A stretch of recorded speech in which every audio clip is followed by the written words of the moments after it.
Hey everyone, Chris here, and welcome to my channel, and welcome to leg 10 of the amazing Readathon. In this leg, we're off to Wonderland. We're ending it on probably the wackiest and wildest world that we possibly could. Wonderland is, well, full of wonder. It is not my favorite story or my favorite land or necessarily one I would have chosen to go to. But I am looking forward to ending this readathon strong in Wonderland, and the prompt for this leg is to read a book that is shorter than the last book you submitted. And here's the kicker. You can't have already finished it. There were a lot of people who had, for reasons, read ahead, but in this prompt you cannot have read ahead because it has to be shorter than the last book you submitted. Unless, of course, like me, you have a Riftstrider's card. Then you can read whatever you want. You still can't have finished it before this leg, but you can read whatever you wanted. So, since I was partway through Wrath, I decided to finish this today. I ended up giving it 4 stars. This series takes place in the Banished Lands, where there's a prophecy that suggests that there are going to be 2 people who are going to come to the forefront, one for the light and one for the dark. And this leads to the Banished Lands going to war due to this prophecy. And we have kind of seen how that played out from various perspectives from both sides of the war. I really enjoyed book 1 on my reread, and I think it kind of went downhill from there, this series, for me. By the time I got to this one, I wasn't as interested. I did enjoy a lot of how it ended and getting to see how all of the pieces finally came together and how certain characters' storylines ended. Some of them I enjoyed, some of them didn't. I'm happy to be able to say I finished it. I know that there is another series set in this world, but I think it's like 1,000 years later. And as part of Becca and the Books Catch Up book club, which is why I picked this up again, we would be moving on to that. But I'm not really interested, so I'm just going to skip that. I'm happy to have ended it here. I don't know that John Gwynn's writing is for me, or maybe I'm just really burnt out on this kind of adult fantasy. I'm not sure. I can always go back and pick it up, because the good thing is that because it's 1,000 years in the future, none of these characters are alive. It does not matter if I really remember all the intricacies, because I would assume if there was something I needed to know, it will be referenced by a character in that book or during that series. So I think for now, I'm not going to continue on with the books in this world, but I'm considering this a completed series because I did indeed finish the Faithful and the Fallen portion of it.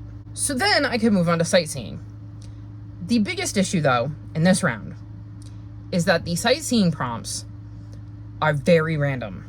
Very, very random. So you can do a poll pick. You can do a social media scroll and read a book once you see one that you have. You can roll a die. So if you take a 6-sided die, you pick out 6 books. Each of them represents one of the numbers on the die. You roll the dice, and whichever number comes up on the die, that is the book you read. You can add a bunch of books to a spinner wheel, or you can read a book that was mentioned in a host's amazing readathon vlog. And I'm going to be honest, I haven't watched a lot of vlogs. I've been doing a lot of reading, so I have not had time to watch a lot of vlogs.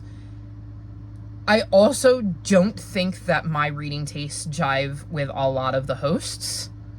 I did hear some people in my chat mentioning that they had watched some vlogs, and some of the stuff they had struggled with was the fact that the books were longer, so there was no way they were going to be able to finish them by the end of the readathon, or they would struggle to get them in time. So the odds of me having a book I want to read that is feasible to do by Monday and I already have access to are very, very slim, especially when I have a TBR I need to finish. So I went with spinner wheel, and I tossed 8 books onto a spinner wheel, and the first one that came up was Roar of the Beast. This is the second book in the Cardboard Kingdom series. I gave this 4.5 stars. This follows a group of kids who dress up as different characters that they've created in their mind. As you can see, they're all dressed up here, and I believe, let me see. Yeah, you can see them all dressed up and kind of some information about them. And here's how they see themselves in their imagination. So they're basically playing make-believe and dressing up as these characters and going on all sorts of little adventures.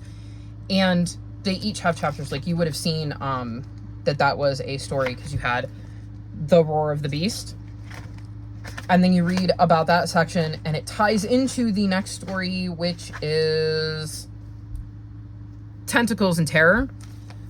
So each section is like a new little mini story. We're usually following a different character's perspective to the last story, but it ties into the overall story that's being told. And I really enjoyed this. I love getting to see these kids play make-believe and get to show off different sides of their personalities and really learn how to just be themselves. There are definitely instances of characters going through some stuff in this series, and that is true in this book as well. And we kind of see how some of that gets expressed through their characters and how their characters behave or act or dress, etc. I just think this is a really cool and creative way to tackle some big issues and important issues that kids might be dealing with, and would highly recommend the series if you have little ones, because like I said, it is very creative, it's very fun, but it does deal with some important things that kids might be going through. So absolutely adored this. And then I spun again and got Snow and Sorcery. I shuffled it and everything, but this is what I replaced Roar of the Beast with, so I got book 3. I also gave this 4.5 stars, and this one, the kids are on winter break. So there's a lot of snow involved, and they get into a feud with a cross river town, and it leads to some shenanigans. I should mention, this one is also set at Halloween. So the first book was set during summer vacation. This one is set during Halloween, and this one is set during winter break, which I like that we've kind of gone through the seasons and we're seeing these characters dealing with some different things, so it freshens it up. This is another one that deals with some important topics and some things that the kids are going through, while also showcasing creativity and make-believe and imaginative play. So absolutely adore the series and would recommend both these and the Cardboard Kingdom. Then I spun the wheel for a third time and managed to get the Stonewall Riots coming out in the streets. And I got to page 138 before I ended sprints. Yes, I've actually sprinted. I'm surprised too. And this is a middle grade nonfiction that looks at the Stonewall Riots. It looks at important people and places and objects and transcripts, stuff like that. And it's really cool how this book separates things, because you have before the riots and then objects, like important objects or places or whatever. They're all labeled as objects, but for instance, it starts with the Jefferson Livery Stables, and if you didn't know, that is the origin of the building where the Stonewall Inn is and where the Stonewall Riots took place. So it's stuff like that, and it starts with, like I said, before the riots. So you kind of get a look at what happened in the lead up to them, important people or moments that happened for queer rights and the journey we have taken to get to where we are now. Then you see important moments, items, people, etc. during the riots. Then you have a section that is the aftermath of the riots and what came from them, and some important notes from there. And then you have the part I'm in, which is the liberation, which is kind of the aftermath of the aftermath, I guess. And I think this is fascinating to see all of these important things. It feels like it's doing a very good job of being historically accurate and saying that, honestly, we don't know what actually happened and who did what and how everything went down, because there was not a lot written about it because of the times and the content of things, because queer people weren't really reported on. They do mention if there was a news article, it was like buried. So the historical record isn't there, and it's not like nowadays where if the Stonewall Riots happened, you'd have everybody with their cell phones documenting everything. A lot of the people involved are either no longer with us, or they never came forward to acknowledge they were there, because a lot of people used pseudonyms when they went to these queer bars and queer clubs because they wanted to protect themselves. So even if we had a name, that doesn't necessarily mean we know who we're looking for. So I think that is really well done, of acknowledging that this is what we know and these are the limitations of what we know due to just time and lack of information. So I think that is really interesting to see. And I like that they're being honest, that they're trying to give us the most information they can based on the information they have, and that's all that they have to work with. So anything else would be guesses, because it is just such a hard thing to pin down accurately due to the lack of information. So I am really enjoying this, and I have no idea where I'm going after this. So that should be really interesting. I do know if I spin this, I will probably work on some other books that I need to finish for Phase 10, because I still have a few. Lavender House is one. October's Ocean is another. What the Owl Knows. I may do some editing until tomorrow when I can sprint, because I need to finish Lavender House, and I just realized I haven't mentioned it in this vlog. I was reading this in the last vlog, finished my sprints, and had about 50 pages left, and because it is the pick for the queer book club I host, I only read those books on sprints. My own rule, I don't have to adhere to it, but I'm choosing to, so I would really like this to come up sometime tomorrow while I'm sprinting. Not tonight, so we'll see where I end up going, and I will try to check in tomorrow and give you all an update.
So it is officially July, which means it's time to wrap up the final leg of the amazing readathon, and I think it ended up being a pretty decent leg. I managed to squeeze in quite a few books there in the last leg. So I believe last time I spoke to you, I was partway through the Stonewall riots. Well, I have now finished that, and I ended up giving this 4.25 stars. I thought this was a really interesting look at what happened during Stonewall, the events leading up to it, the aftermath, etc. Really, really enjoyed this, and definitely need to continue to learn more about Stonewall and queer history in general. So I thought this was a great way to kind of start my journey into digging into this particular topic. Then I managed to finish Lavender House, and I gave this 4.25 stars. Y'all, I was so relieved when this came up on the wheel spin, because I was waiting for it, and it did. I only had like 50 pages left. So super happy to have been able to finish this. This follows a queer detective named Andy, who has been kicked off the police force after he is caught in a raid at a gay bar, which is really par for the course in 1952.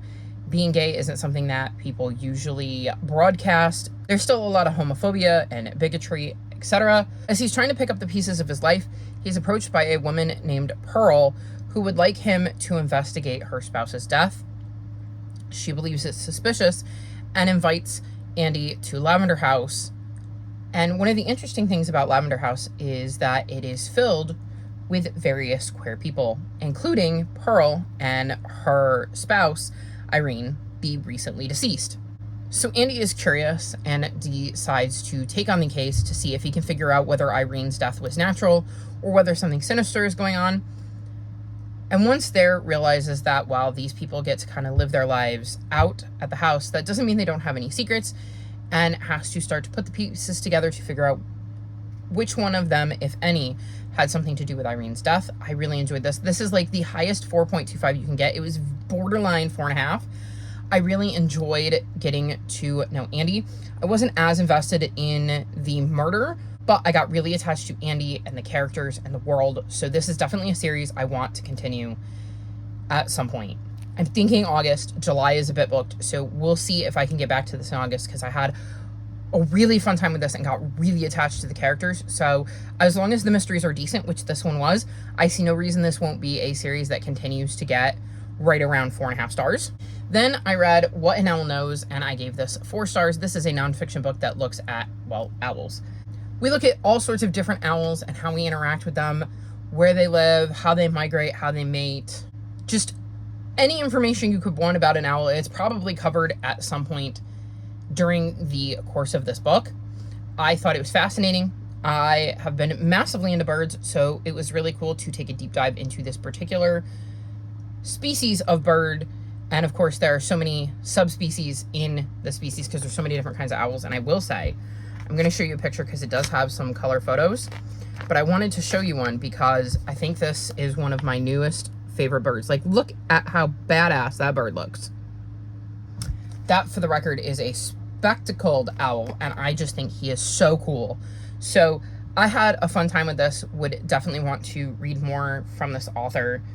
I like the way she put the story together and told us things about owls, and this is one I could see myself rereading or referring back to because I had such a fun time with it. Then I spun and got House of Frank, so I finished that up and I gave that 4.5 stars. This follows a woman named Saika, and she's grieving. Her sister died a few years ago, and she has really been dealing with that grief ever since. She had promised her sister that she would have her buried at a very specific location. It is something garden, and I cannot remember for the life of me what the name of the place is, but basically she brings her sister there and ends up meeting Frank, the owner of this establishment, and a whole crew of characters that live there, and ends up not being able to immediately let go, so starts to work for Frank to kind of earn her keep while she stays at the house, and realizes that there's some weird things going on with the house, and decides to stay and help out while dealing with her sister's grief and trying to get to the point where she can let her sister go. I was so invested in this. I got really attached to Saika and her journey, trying to figure out what was going on with her, what happened to her and her sister, how she ended up where she was, where the rest of her sister's family was, and why they weren't there, why it had taken her 2 years to kind of fulfill her sister's wishes. I enjoyed getting to see her develop relationships with each of the characters that live in this house and start to learn their backstories and how they ended up there and why they chose to stay and what kind of grief they're dealing with, because they all seem to be able to relate to what Saika's going through. I was just invested in this from the word go. It does deal with grief, so again, not necessarily the easiest book to read, but I enjoyed my time with it. I enjoyed the story that was told. I got really attached to the characters and would 100% read more from this author in the future because I was just very invested in the story. Then I spun the wheel and got October's Ocean. I ended up giving this one 4.25 stars. This is another one that deals with grief, as we're following a teenager named Seth whose best friend Colin died last year. We're in October heading towards Halloween, and he is really just focused on trying to deal with that and trying to understand, you know, what happened to his friend and how to kind of live without him.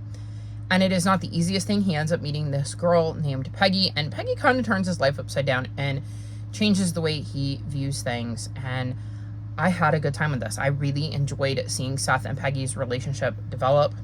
I enjoyed getting to see him kind of move through some of that grief and start to kind of come out the other side of it a little bit. Obviously, grief never goes away and it will ebb and flow.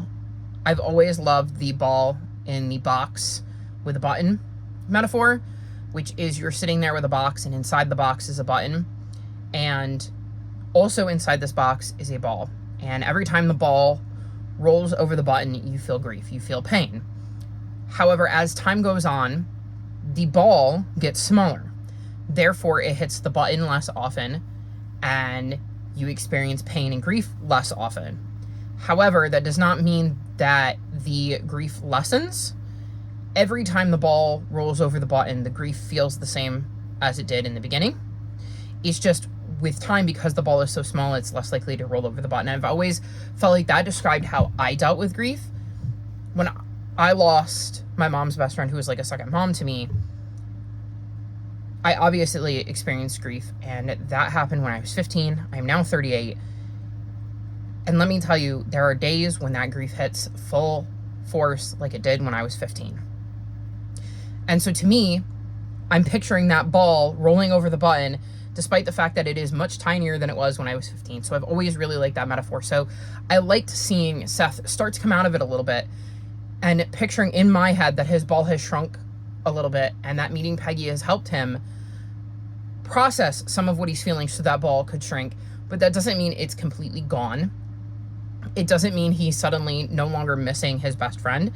And I think that's really interesting. Like I said, I like the relationship with Peggy. There are some twists in here that I think are just interesting to find out as you read. So I won't be mentioning them, but this is another author I wouldn't mind looking at some more works for because I had a good time with this and like how they crafted their story. Then I spun and got Wrong Answers Only. I'm on a streak of reading ebooks, and this was the group book for the Queer Lit Readathon, and I gave this book 4.5 stars. So in this book, I believe we're following Marco. I have no idea where my other phone is, or I would look his name up, and obviously I'm filming on this one, but I believe his name is Marco because he refers to himself and his best friend as C and Co, and he's the Co. So we're gonna go with Marco. And Marco is getting ready to head off to college for biomedicine, and well, he has a blip, or what he calls a blip. Everybody else says it was a major panic attack, but he says it's just a blip. And then shortly after that, he has another little blip, which again, his family thinks is a major panic attack. And plans start being made around him, and his grandmother sets up that he is going to go visit his uncle who runs a like cruise ship, and he's going to spend some time with him and kind of get away from everything that he's been dealing with, maybe have some fun and loosen up. His best friend convinces him to maybe, instead of always doing the right thing and always trying to be on time and aware and picking the right guys and having the homework in on time and all of that, to maybe do some of the wrong things, some things that he knows maybe aren't the best choices, and to loosen up a little bit. So we get to see him trying to get around his anxiety while being on the ship with his uncle and trying to deal with everything he's been feeling while also maybe having a little bit of fun. And this was another really hard read for me because the anxiety rep in here is done very, very well. It was really interesting seeing Marco kind of deny that. Like, he's going into biomedicine, he knows about this kind of stuff, and just steadfastly refuses to believe or accept that he had had a massive panic attack because he couldn't imagine why, because he's really excited about things, so he couldn't imagine why he was having these panic attacks. And it was interesting to see him try to just ignore that, to bury it, to go around it, to do all of these things that maybe he wouldn't normally do, and yet still struggling with a lot of things. There are a lot of family issues at play during this book that he is also dealing with while he's on this cruise, which I think adds an interesting layer and an interesting wrinkle to everything else he is dealing with. I had a really good time with this. I didn't really want to put it down once I picked it up. I read it particularly fast for an ebook, so that is saying a lot considering I struggle with them. And I'm really grateful that the Queer Lit Readathon chose this as the group book because it was not a book that was on my radar and maybe wouldn't be a book that I would have naturally picked up on my own. But I'm really glad I did because I had a good time with it, and I would definitely read more from this author in the future. And then the last book I ended up finishing is Les Normaux, and I gave this 4.5 stars. So this is a graphic novel that follows a guy named Sebastian who has recently moved to like the supernatural Paris, not the magical Paris. And he's trying to get away from some issues at home and kind of live a peaceful life and learn how to use the magic that he has. He ends up going to this club, making out with a hot vampire, regretting his decision almost immediately. But then the next morning finds out that said vampire is his neighbor. And so we follow Sebastian, his new neighbor, Elia, and their lives as they go about living in this building. And we get to kind of see their interactions and how their relationship grows throughout this book as Sebastian gets to know supernatural Paris and kind of come into his own, learn more about his magic and himself, and Elia is dealing with the things that Elia is dealing with as they get to know each other. This was super cute. I really like the friendships that are in here. I like the relationships that were developed throughout the book. There was definitely some teases for volume 2 that I think are going to be really fun. I like the way Seb and Elia's relationship is progressing, and getting to see both of their thoughts is just making it even more enjoyable. I really like the art that's in here. I think it's really well done and adds to the story. And I am very, very curious as to where this is going to go. I found another book where I got really attached to the characters very quickly. So cannot wait to read volume 2, which I believe comes out later this year, which is very exciting. And that was the last book I finished for the Amazing Readathon. That brought my total for the Amazing Readathon up to 70, and my total for the month of June to 75, because I did read 5 picture books, which ties my record for most books read in a month with 75, because I did it during the first round of Whatever-a-thon. It would be interesting to know how many like graphic novels, mangas, picture books I read in 2021, whenever the first round of Whatever-a-thon was, compared to how many I read this round, because it's just interesting to see how much of my reading was simpler and easier books like that versus actual novels. Though, in the end of the day, it doesn't really matter because I read 75 books regardless of their forms. So I thought that was interesting. I did manage to make progress in 2 other books, though not very much. I read a couple of chapters in The Bones Beneath My Skin, and I used a broken blade for our detour or roadblock where we needed to start a completely new book and read 50 pages in it. I did not get any farther than that, though, and so they will be rolled over to my July TBR. So that was my Amazing Readathon. I had so much fun. Thank you so much to Bree for hosting. I had a blast, and hopefully I will see you all next year. So that is it from Wonderland and the Amazing Readathon. All of my social media is linked in the description below if you'd like to come chat with me. If you've made it this far in the video, leave me rabbit emojis in honor of Wonderland. Like this video and subscribe to my channel, and I'll talk to you next time. Bye!